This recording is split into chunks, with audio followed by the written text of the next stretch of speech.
Hi friends, good morning అందరికీ. Welcome to our channel. ఈ vlog అయితే మాత్రం గురునానక్ జయంతి రోజు వ్లాగ్ అండి. సో ఆర్మీలో అనేది ఏంటంటే అన్ని మతస్థుల్ని అందరినీ సమానంగా చూస్తారనమాట. అన్ని ఫెస్టివల్స్ ఈక్వల్గా చేసుకుంటారు అందరూ.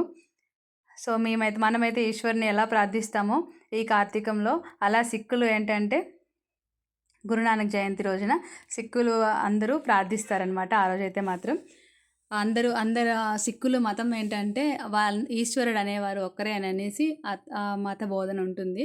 వాళ్ళు ఆ రోజు బండారా పెడతారు. అలా సిక్కులు చూడండి ఎంత చక్కగా డెకరేట్ చేశారో అతని సమాధికి.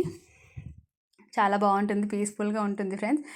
మేమైతే అలా వెళ్ళి కొంచెం మనమైతే మాత్రం పైన గుంగట్ వేసుకోవాలి. గుంగట్ అంటే పైన ఇలా పళ్ళు వేసుకోవాలన్నమాట.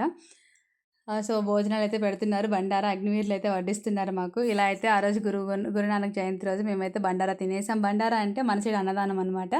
సో ఇలా అయితే సెలబ్రేట్ చేస్తారు ఫ్రెండ్స్ ఆర్మీలో.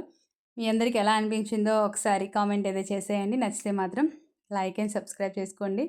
అందరికీ ఈశ్వర్ అనేది ఒకటే కదా. ఓం నమః శివాయ అని కామెంట్ చేసేయండి ఫ్రెండ్స్.